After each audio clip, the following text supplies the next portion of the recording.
Hi, everyone. Thank you for joining us on this dreary day to hear about a opposite topic, sunshine, state sunshine laws, freedom of information. That's what we're here to talk about today during this continuing legal education course. My name is Andrew Bernstein. I am Civic Engagement Counsel here at the ACLU of Delaware. My work primarily focuses on democracy, but also government transparency, which means I've garnered quite a bit of familiarity with our state's Freedom of Information Act. And I'm joined here today from with some folks in our news media community who also have quite a bit of experience with requesting records under the law. Specifically, I'm joined here by Rob Vanella, co-founder of the Delaware Call, Lisa Power, an investigative journalist also with the Delaware Call, and Lex Wilson, a journalist with the Delaware News Journal. So I really appreciate everyone coming out and I'm looking forward to this conversation today.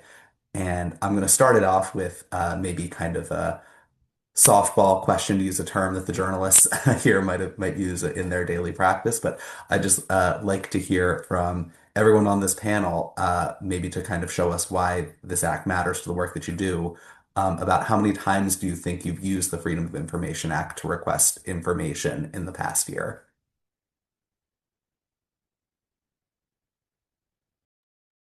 Yeah, I can speak on that. I am tasked with covering police misconduct across the state of Delaware. So the Freedom of Information Act is particularly important and a useful tool. Um, for the most part, there are certain exemptions that we'll touch on, but I would say every month at this rate, we're sort of starting to look at filing more and more FOIAs in the hopes of getting things. Whether or not we do is always, it always kind of comes out differently. Yeah, I cover the courts at the News Journal, and the courts are not subject to Delaware's Freedom of Information Act law. They have their own kind of transparency rules. However, my coverage touches on like all sorts of government items, be it the police, the prisons, county government, state government bureaucracy. So it's a weekly basis. I'm filing some sort of FOIA. A lot of times I'm even filing them just to say that like we try to get this information, but we're not allowed to get this information, so we cannot answer this, obvious question that we're, presenting in this story. So it's tool we use at least on a weekly basis, and that can be individual requests, but it's also just kind of going through the process of getting a FOIA filled or challenging a rejection is something that requires like pretty regular and constant attention and a great deal of organization. So it's a big part of what we do, and yeah.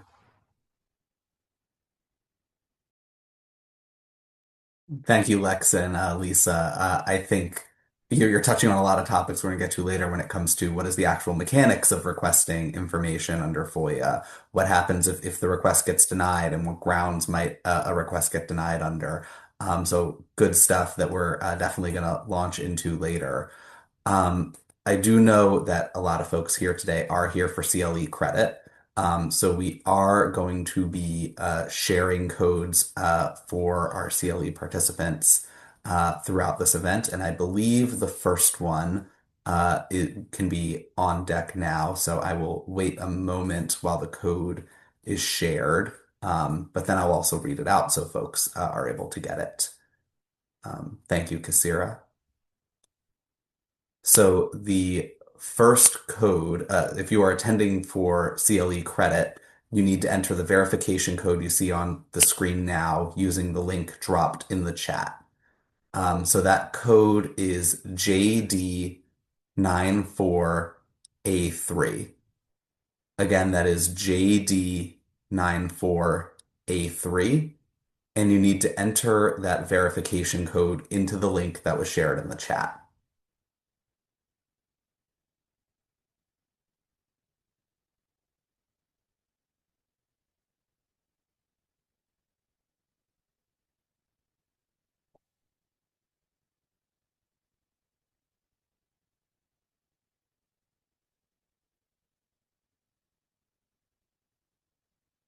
I see in the chat someone put a code that might not be correct. It is JD94A3.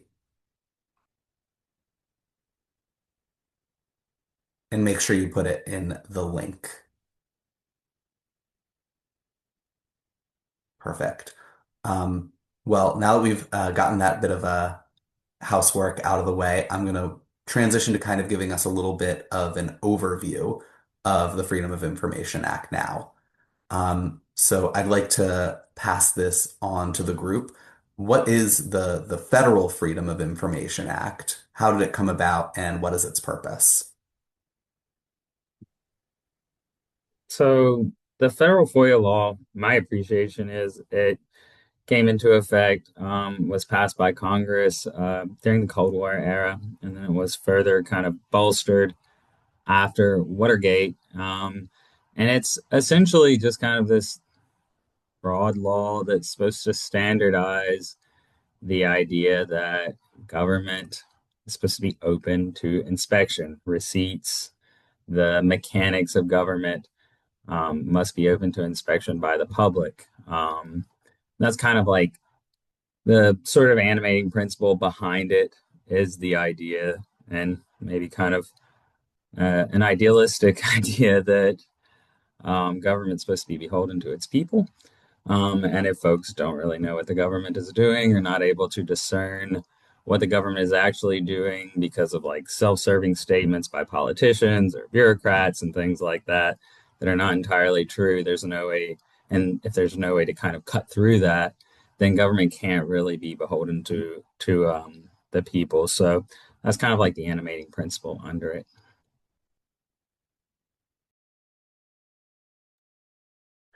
Thank you, Lex. And kind of a follow-up question that will direct at Lisa. Lisa, if you would have the ability to answer this, I think we had some discussion about this, but how does the United States compare kind of internationally when it comes to having a law like this? Is this something that's common? Is the United States a bit of an outlier?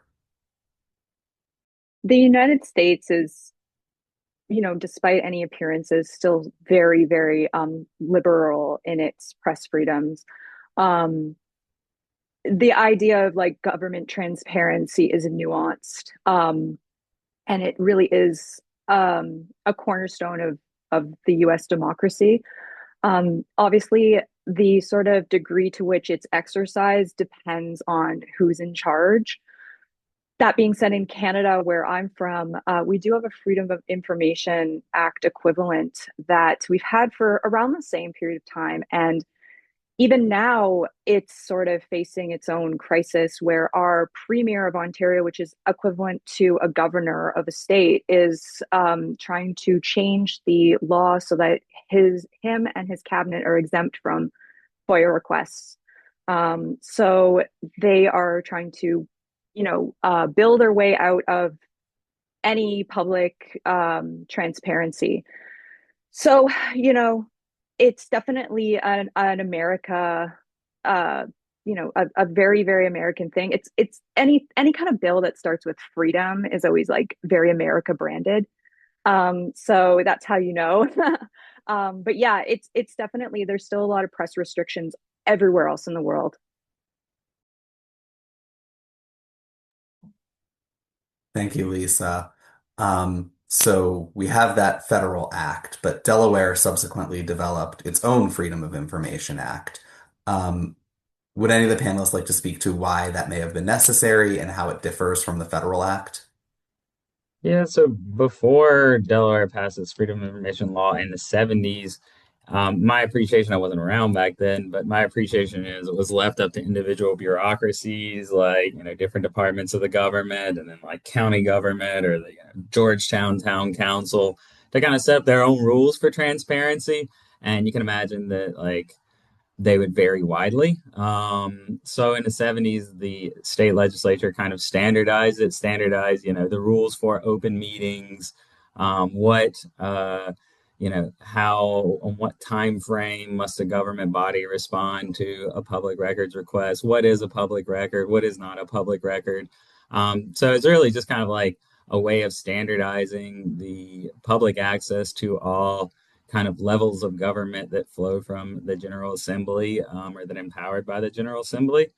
As far as differences, obviously the state FOIA law covers state government and also like, local governments in Delaware. It doesn't have anything to do with requesting federal documents. And likewise, the federal government's FOIA policy really doesn't have a bearing on what Delaware or local jurisdictions have to give up. They're kind of separate.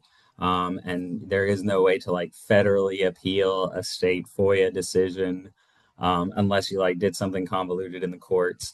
But like there's no kind of like immediate remedy to like cry to the feds that the state is not, giving you public records. And then there's just basically in Delaware, there's a host of like exemptions to FOIA law, things that are not considered public records that are considered public records in federal government, or like ways of interpreting what certain documents are or are not public records in Delaware that differ widely from the federal FOIA statute.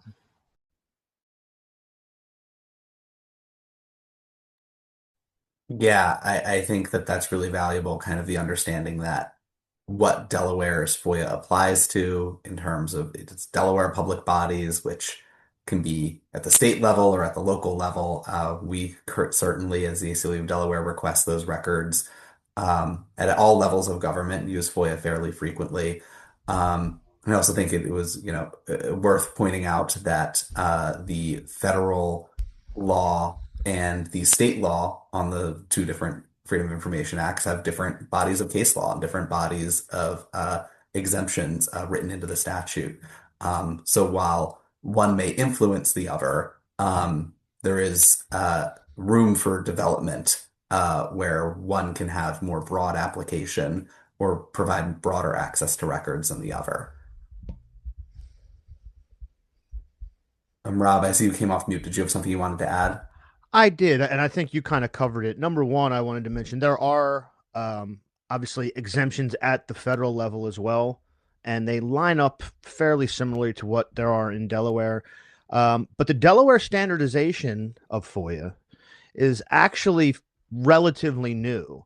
It was basically formalized under the Markell administration in 2011. Again, that's not terribly new, but in relative terms, the way we were speaking, it's certainly new. Um, so yeah, I just wanted to add that context. Thank you for that. Um, I think it'd be helpful perhaps for folks in the audience who might want to do their own requests at some point, just to have a general understanding of what that looks like. Would any of you be able to show the secret of the trade and walk folks through how they might go about figuring out how to request this information? It's fairly simple. Each government body has what's called a FOIA officer, and you can typically find them on the government body's website. Also, like they have just kind of like public facing press people or media comms people that can kind of direct you to that individual. And it really is just as simple as like sending an email and calling it a FOIA request. Like some government entities do want you to go onto their website and fill out their particular PDF, with a certain information, and that certainly is probably the most like efficient way of getting them everything they need, and that's typically what I do. But it's not there's not like a kind of like dance you have to do or a magic spell you have to cast. It's largely just like asking for the information and invoking the law. Is kind of getting the ball rolling. They may ask you for more information, like what's your address, things like that, or like can you be specific about what you're looking for.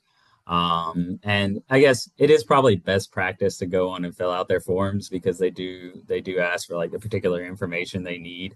But it's mainly just filling out that form and sending it in.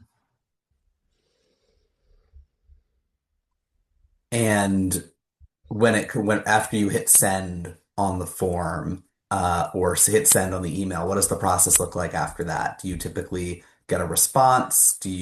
Are they required to respond to you within a certain period of time? What does that look like from then on out? typically they'll acknowledge receipt of the request, and then they have 15 business days to give you a response, or at least like a good faith time estimate of when they will be able to issue a response. And that response should be the documents you seek, a rejection, or like I said, a good faith time estimate of, oh, have to go dig into a tunnel somewhere and find the right filing cabinet to, and unlock pick the lock and things like that, to kind of get your information. So typically, you kind of sit back and wait and see how they respond. I would also say too, following up with FOIA officers can be helpful. It of course depends on what you're asking for. I asked for a pretty large data set at one point, and they were pretty clear that this is going to take a couple months. And it did. It took like 3 or 4 months to come, and I really had to be on them and say, I need this by this date. I actually had a deadline. So if you ever have a deadline, you can tell them and be like, I like this is really important that I get this by this time, and be super polite and super friendly, as you would with anyone else. Having a good relationship with FOIA officers can be surprisingly beneficial as well.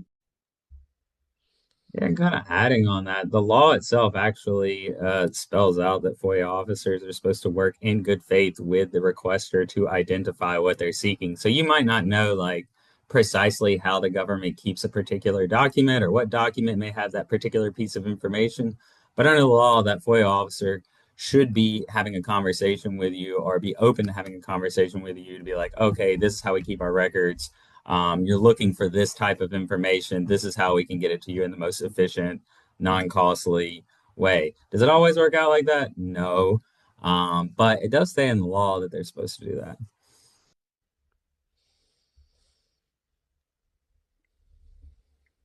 Yeah, I think that's a very interesting provision of the law, because a lot of times, and it might differ person to person, but there might be information that you suspect exists, or the information exists, but you're not sure what form it exists in. And that's certainly been a conversation that we've had to have with FOIA coordinators about how to funnel our request in a way that will actually get us to the responsive records. But it is balanced with that duty. So can be a little bit of a song and dance that we've experienced on our end, definitely. Um, so I do just, another kind of nuts and bolts question when we're talking about producing, potentially a lot of documents. Does FOIA cost a requester anything? Is there any scenario in which folks may have to pay for their request?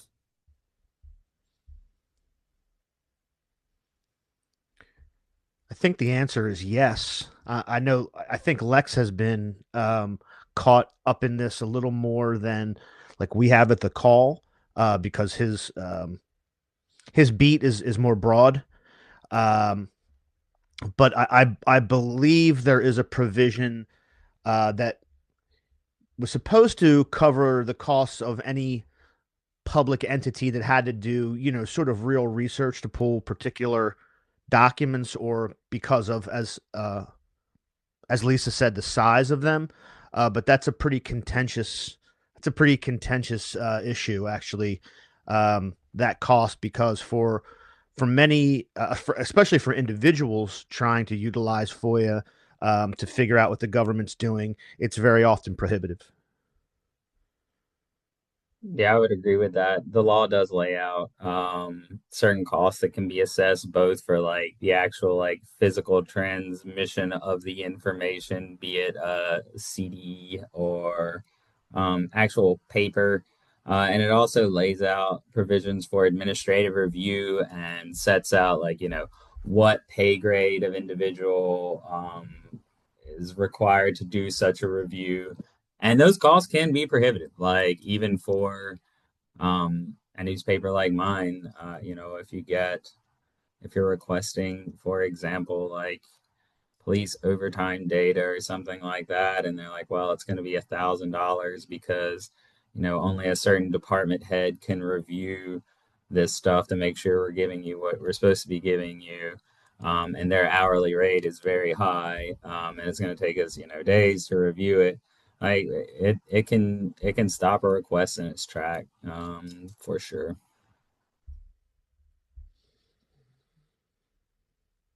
Thank you both. And I did leading question there because we actually currently have a lawsuit we recently filed where we submitted the same exact FOIA request to all Delaware school districts seeking information about educational outcomes for certain students and discipline records. And the range of administrative fees that came back to us was astounding in terms of some school districts uh, just being able to provide us with that information, to some school districts charging in the thousands of dollars for the requested information. So we actually recently filed a suit alleging that the school districts on the more egregious side of that charging of administrative fees um, superseded their authority by charging excessive fees under the statute. So we understand the importance because not is the ACLU of Delaware. Plenty of requesters are, independent individuals who can't shell out that kind of money to get information that should be accessible to everyone. So certainly an aspect of FOIA that the information belongs to all of us and shouldn't be prohibitively expensive is something that we're monitoring closely and advocating for. Um, Yeah, I'd also add there's a lot of wiggle room in the law. Like I'll request something from one government agency, and they'll turn over 100-page PDF and not charge anything. Or you might request a different agency, and they're like, "Oh no, we have to have this reviewed by the department head." And like even like the actual rules for how they can charge and who can do review, I think has a lot of like squishy areas that to me can be abused by a bureaucracy that knows what they're being asked for is potentially embarrassing, which is problematic. yeah, I think that's a great point as well. Um, I guess one final question, kind of looking at this from the lens of a journalist. Um, when y'all are thinking about how you want to cover a topic or tell or gather information to potentially write a story, how do you conceive of FOIA? Is it one tool in the toolbox?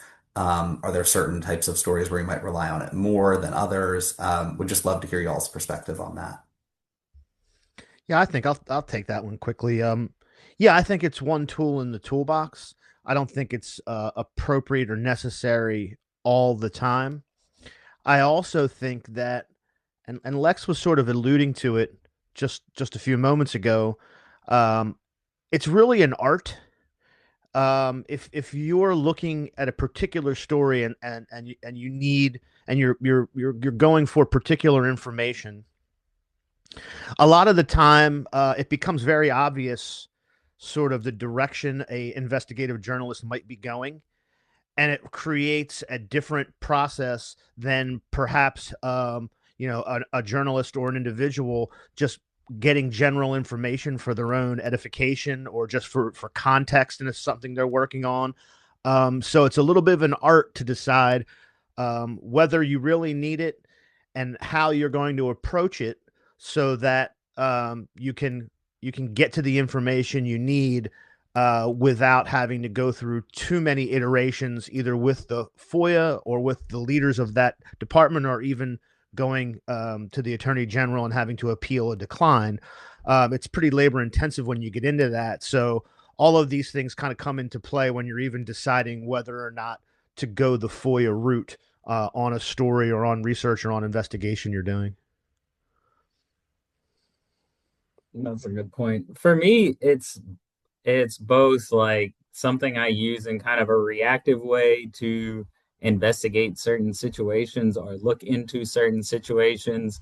Like, for example, so I cover the courts as part of my job. I look at lawsuits that get filed. Let's say, someone files a personal injury lawsuit because uh, a police department beat them up real bad for allegedly no good reason. I will then reactively go send out a FOIA to be like, okay, what exactly happened here? Can we get body camera? Can we get this, that, and the third to figure out, like, why this incident occurred? Is it as this person said it was in this litigation? That's one kind of example of using it in a reactive way. It can also be used in a proactive way as a journalist. Like, I have FOIA requests that I just regularly send out to government agencies like once a year, asking them, hey, give me all your lawsuit settlements that you entered into in the past year, or give me all the things that you contracted with outside legal counsel for. Because, there's a certain document where they have to like ink that agreement, or a settlement where they have to ink that agreement. And you get those things, you're like, oh, wow, I didn't know about that. That's very interesting.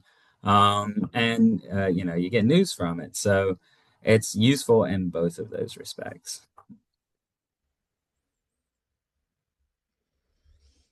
Yeah, I would echo all those things. Some people really do have an incredible knack for FOIAs and getting the things that they want. They know the exact way to structure their queries and their keywords and their date ranges, and they know what to stay away from. Like a lot of the times, current events are really more difficult to FOIA for as they're unfolding. And there's always this caveat that investigators or authorities might use it like something's under investigation. So that automatically, like, they don't want to give up any information regarding that. A lot of the time, it's like Rob said, like definitely an art form. And looking at the types of things people have FOIA'd for, there are websites online that show what FOIAs are in progress and their status, and discerning some patterns from those can be helpful as well. What have other people done? There's lots of examples out there of successful FOIAs and FOIAs that have failed, and sometimes you can see why. Yeah, I think that was really illuminating. I think it's kind of summarizing, a tool that is useful, but one that, can't become a crutch and in certain situations might be more useful than others. And especially knowing the statute a little bit and getting to some of the exemptions, which we're going to talk about in a moment, you kind of have an idea of what might be more likely or less likely to be disclosed. I do like that Lex mentioned body-worn camera footage. We actually recently, last week, just filed a lawsuit regarding a denial of a request for police-worn body cam footage in the town of Dewey Beach. So that's fresh off the presses, and I'm sure folks can read about that in various news websites as well as on the ACLU of Delaware's website. So definitely something we'll be keeping tabs on there. Um, so I will transition us now a little bit because we've been hinting at it for a while, and I saw we had a question in the chat about it, about what kinds of records are exempt from FOIA. So there are quite a few exemptions built into the FOIA statute, and these exemptions specifically say that the records listed uh, in the exemptions are not considered public records for the purpose of the Freedom of Information Act. Um, I would love to hear. We have too many to go through all of them. So if there are any that y'all think are some of the more critical exemptions, and if so, why you might think they are, what records they block access to, would love to hear all of your perspectives on that. Well, Yeah, I have a good story. You want to go first, Lex?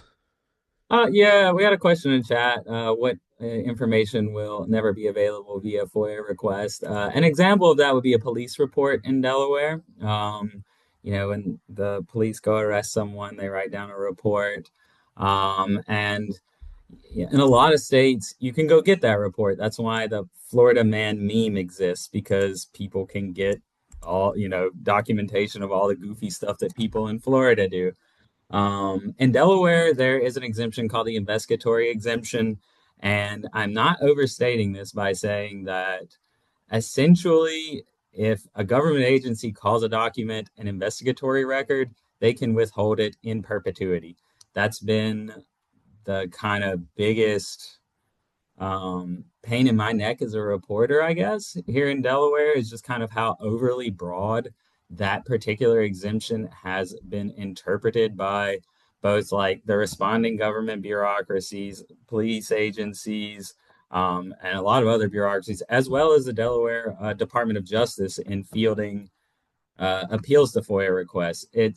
It goes beyond the purpose of what the exemption is supposed to do or is supposed to protect, and really like creates a black hole for transparency. We're talking investigations that have been closed for years, investigations that never went anywhere.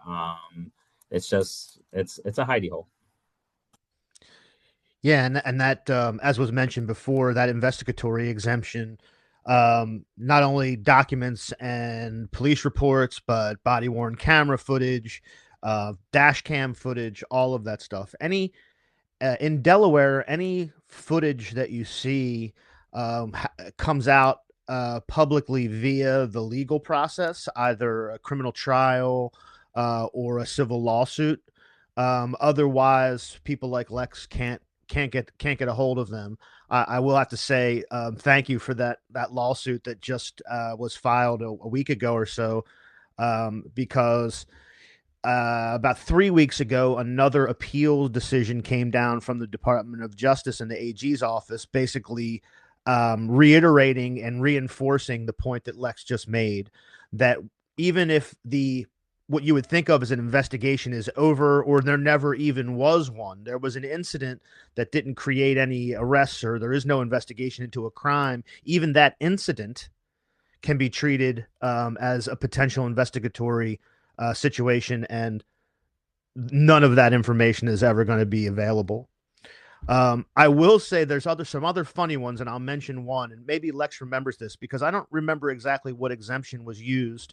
But many years ago, if people are familiar with Wilmington, there was a big bus hub at Rodney Square, which is right in the middle of downtown, right next to the Hotel DuPont, right next to the library, and in the middle of the office buildings of some of the biggest corporate law firms in the world. There was a decision to move those bus connectors to a new transportation center that would be down near the train station, which was eventually built, and all of that stuff moved. But people wanted to understand what kind of conversations the Mayor Prizicki at the time, the governor, John Carney, who's now the mayor at the time, and the leaders of those big firms, Skadden and others, Richards, Leighton, and Finger, what kind of conversations were they having in order to move those bus transfers that had been there a long time on Rodney Square somewhere else, because it was very controversial when it happened for a number of reasons I won't get into. But all of that correspondence was exempted from FOIA. I don't remember exactly how the exemption was used or what exemption was used, but that was always one that stuck in my craw, and it was a sort of a funny story that's outside of police and justice. They use these exemptions very, very broadly. That particular instance was the executive privilege exemption, which is not even really listed in FOIA law. It exists only in case law, which again is another kind of black hole where there's not really any transparency. I had one recently where I FOIA'd the governor's office for emails pertaining to SB 21 and the whole kind of corporate law reform that got everybody's attention last year. Yes. And there was a ton of emails that they said they couldn't give me because of executive privilege. So I'm like, well, executive privilege is not even really in the FOIA law. Like, what are we doing here? I challenged it to the AG's office, and all the governor's office had to do was essentially state under oath that we understand what executive privilege is, what case law animates it, and we looked at the documents and they fit that definition. There was no third party looking at the responsive documents or anything like that. And it was case closed unless I want to go to a superior court, pay a filing fee, file a lawsuit, and that's fairly onerous. So But yeah, that particular instance was executive privilege. Yeah, another good exemption, sort of outside of the what we would think of as investigatory or Leobor or having to do with police corrections, and I guess maybe it is also executive privilege, but I don't believe we can get any official correspondence between legislators on their email. I've never been able to get a hold of them, and once again, it seems sort of strange that some of that information isn't available, but it's not for reasons that Lex just elucidated. Yeah, they have a particular carve out for legislative emails within the FOIA law. Yeah, I think they have a The specific carve out, right? Let's just says you can't get that this says you exact can't thing. get their emails. Yeah. And there are other odd carve outs, like the University of Delaware, which gets millions and millions and millions and millions of public funding every year. They're technically exempt from FOIA unless it's a very, very specific situation. Um, you have to be technically in Delaware to file a Delaware FOIA, which you can end run that by like creating an LLC or something like that within Delaware. But that's an odd rule to me.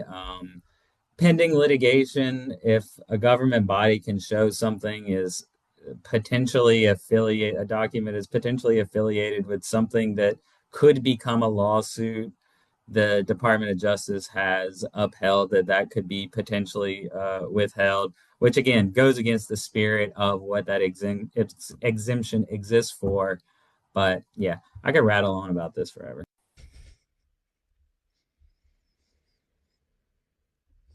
Thank you both. I have so many thoughts about all of that.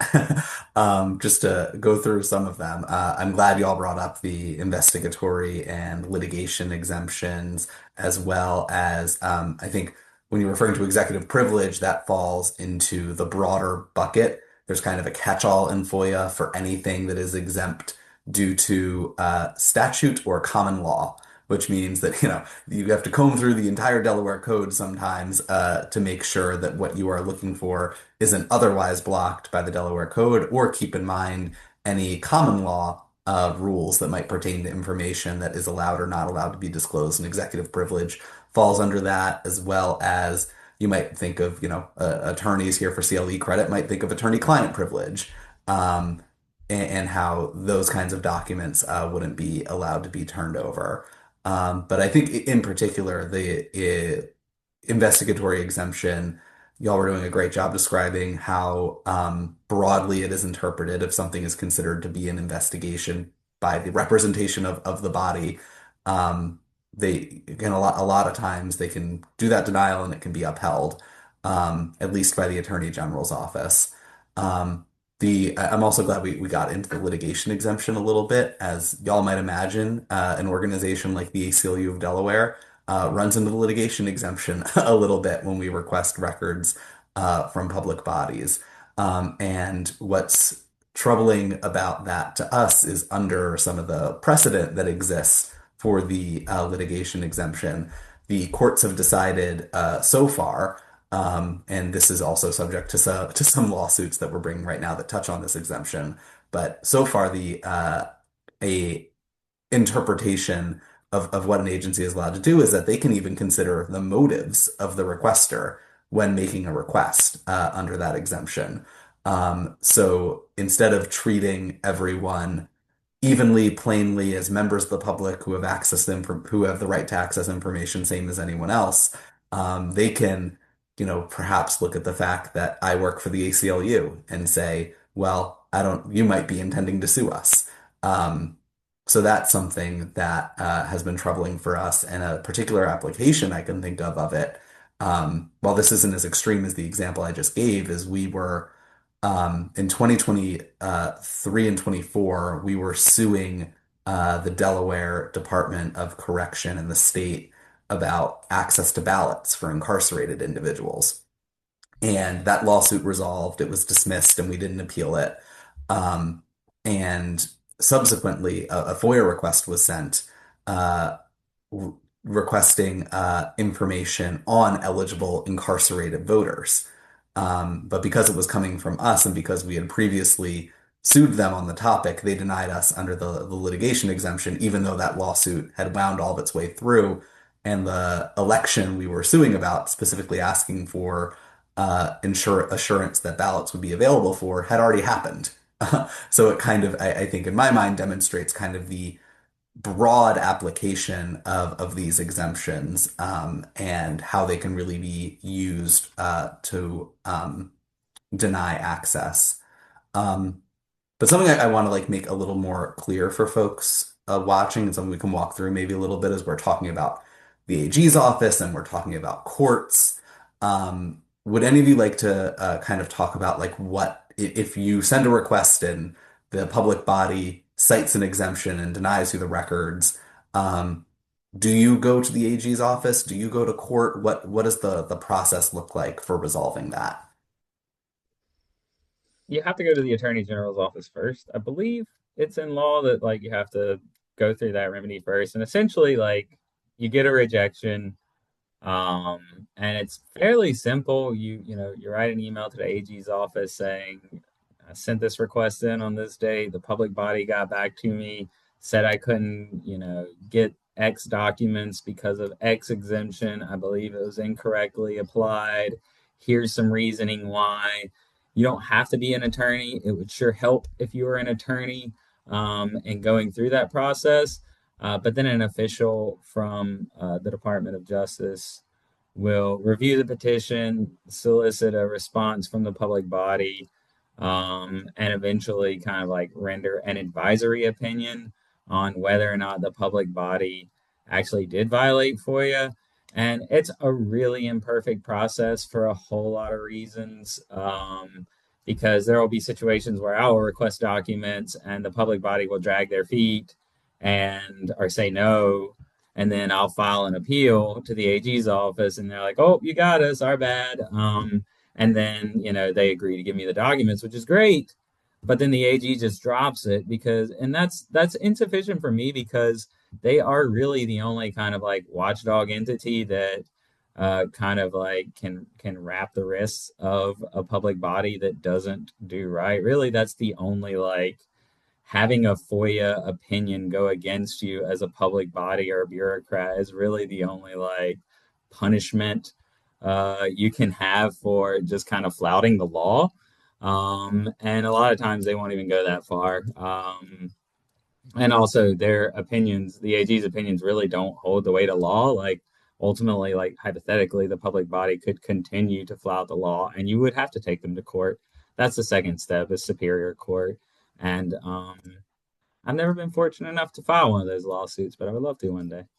Yeah, so I'll jump in here because we have the ACLU is representing us in an open case right now, and it went exactly the way Lex described. We requested from the Delaware State Police a lot of basically really mundane demographic information, lists of officers, just like where they came from, that type of stuff. We were denied. We went to the AG's office and appealed. We were denied, but we were prepared to take it to Superior Court, which we did. There was sort of a split decision in Superior Court, and so there's a step after that where we're taking the open issue now to the Delaware State Supreme Court, and I'm excited to say that there's a fairly decent chance that there's going to be oral arguments on this FOIA lawsuit in the summertime. But again, this process is very laborious. It's you need to be on your game from a legal standpoint. There's no way that the call could have done this without the support of both the ACLU and some other outside journalists helping us put all of this information together. So it's tough. The appeals process and the lawsuit process is a real slog. So yeah, but there is a way to go on it. So I'm excited to be taking the step that maybe Lex hasn't been able to take yet. Yeah, thank you. And we're honored to be representing in that case. It's a really important case about access to records that folks should know about their police departments, how they represent the communities that they're from, whether they have past disciplinary records. So it's really essential that the public have access to that information. And I do want to talk more about that case. But first, so this is my little cliffhanger. We're going to share another CLE code in a moment. So folks make sure that they get their credit. So I know we can get that on the screen in a moment, although I know now that we're oh, there we go. So the form is in the chat and the code is on the screen. So remember, if you're attending, you need to enter the verification code on the screen at that link in the chat. And that code is 27KP4Z. Again, that is 27KP4Z if you are here for CLE credit. Just make sure to take that code and drop it in the form. And while I give folks just a quick second to do that, we stay on the screen for one moment for folks. I will quickly answer a question I see in the chat. To make sure that your FOIA request is directed to the right office, usually all you have to do is Google the public body that you're looking for and FOIA. These public bodies are usually pretty good about having a page on their website that says who the FOIA coordinator is and whether they have a form that you need to fill out. So that's generally what I do, but I perhaps don't send as many FOIA requests as other folks on this panel. So if anyone else has any thoughts about that, happy for them to jump in. Yeah, I'll add real quick because I guess I kind of sold it short when I said just send an email. As far as getting your request going, really you want to have an idea of who the custodian of the particular record you're looking for is. Sometimes that's easy, like, okay, I want this police record. Obviously, it was this police department. Sometimes if you're looking for statistical things, it may be a little bit more complicated, but you want to have some idea of which bureaucracy actually holds the record that you're looking for or might have exposure to the information that you're looking for, and then direct it toward them.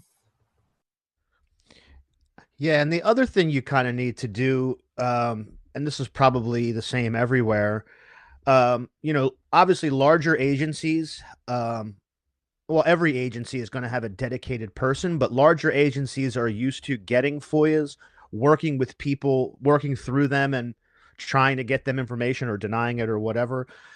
Very often, we're in situations. I know Lisa's been in situations like this where if you're FOIAing,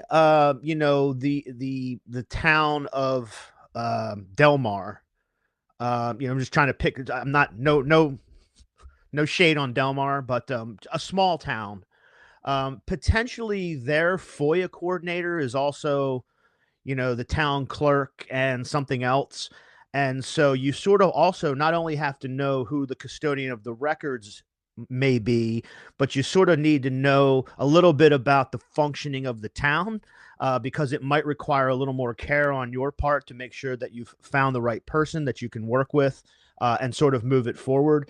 We've filed some FOIAs to some smaller towns, and we're wondering why we haven't heard back or we haven't heard from the person, and that's the situation we ran into. So there is again, going back to the idea that there's a little bit of an art to this. Yeah, that's also something that you may need to know. But those towns do have, whether the person wears many hats, they will have somebody, call you back and at least try to talk to you about your request. But it's an extra level of sort of investigatory work you need to do to figure out how to get somebody to return an email or get somebody on the phone. I think it's important to just shoot your shot when it comes to FOIAs. Just go for it. It's like Rob said and Lex said, like, sniff it out a bit, but definitely like can ask for whatever you want. And if you're, interested in small town municipalities that do have FOIA departments, like there's so much interesting stuff to be unearthed in those places, like partnerships and contracts and kind of follow the money situations and stuff like that. That's kind of what we look at when we're investigating things. It should be, of course, noted that anything any document that comes from a government entity has to be met with supreme suspicion, like has to be corroborated with other information, like definitely needs another source or two or three. So, whatever you receive still has to be like, well, who did this come from? Like, um, you know, a police report, even if we get it, it's like it's written by the police. Like, that's one side of the story. So obviously they don't come through often, um, as Lex said, but we do have victims or people involved in those incidents who can produce those reports. And they're just sometimes a lot of junk. A lot of the stuff that you get from FOIA and receive is a lot of crap. Um, Sometimes it's useful, but that's why sometimes just having using broad strokes or experimenting or trying different things can sometimes yield some interesting results that, again, always need to be met with some suspicion as well. Thank you all. And I am realizing there was something that Lex said before we went to the CLE code that I just very quickly want to mention is that I think Lex might have said that you need to go to the AG before you go to Superior Court. And it's actually the law is written in a way that because the AG petition process was added to FOIA after the lawsuit remedy was initially in the statute. It's not written in the most straightforward way. And we've taken the position as an organization, and this is something that's also being litigated right now, that you might be able to skip the Attorney General petition process in certain instances and go straight to Superior Court. So just something that is a live issue that is part of the school district fees litigation that we mentioned before. It's right now a live issue in that case. Um, but I know I previewed our Supreme Court case, so I do want to get back to that a little bit. And thank you, Rob, for providing a little bit of an overview of some of the records that were requested.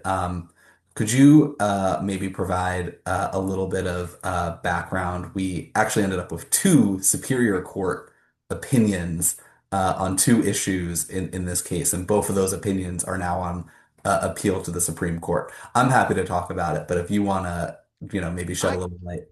Yeah, I can give you a little bit of background. We were contacted several years ago by a journalist for the Invisible Institute who was tasked with trying to put together a national database of officers, and just information about police officers, mostly about what they call wandering officers, maybe an officer who had misconduct in one jurisdiction and then moved to another jurisdiction, and just a way to have some sort of database.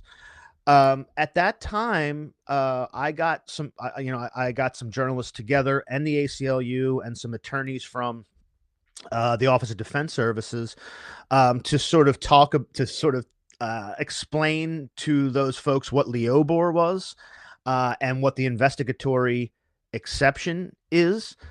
These don't exist in a lot of other jurisdictions, by the way. I mean, we're talking about some of the stuff that we can't get here in Delaware. It is for many journalists and researchers and attorneys in other jurisdictions. This is a big shock to them, what we can't get. So we came up with an idea of just trying to get, like I said, mostly demographic information, some information about training, potentially some information about decertifications and certifications. So we kind of had some background information. And of course, we didn't get it. And we did go to the petition process. We did take that step. I do remember, now that you say that there was some discussion at that time whether we even needed to do that. But I think because we knew we were in a position to sort of take this one all the way, that we would just go through every step. And yeah, maybe you can give more of the legal technical details. But we've taken that all the way through Superior Court. We got two decisions from Superior Court, and one we're appealing to the Supreme Court. Yeah, so I'll just dive in really quick on that. And it's crazy how fast an hour goes. We're almost done. So I'll try to get through this quickly. But the first, we had a merits opinion in the Delaware Call police records case, where some of the records that were requested in the FOIA request were granted and others were denied under various exemptions. And some of them we've already discussed, some we haven't discussed in terms of the exemptions that were invoked. So that has been appealed on the merits.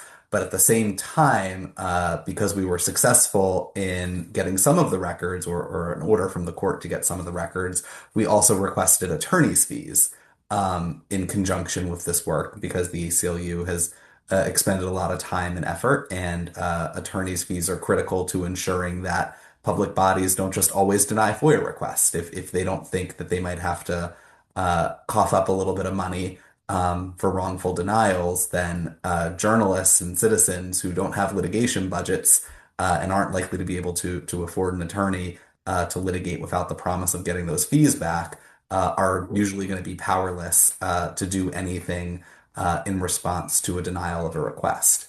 And we didn't realize that our request for fees was going to be so controversial to end up in front of the Supreme Court because the position that has been taken by the Delaware State Police in that case is that because we use the Attorney General petition process, they argue that the fees made available under the FOIA statute are not available when you go use the petition process before filing a lawsuit.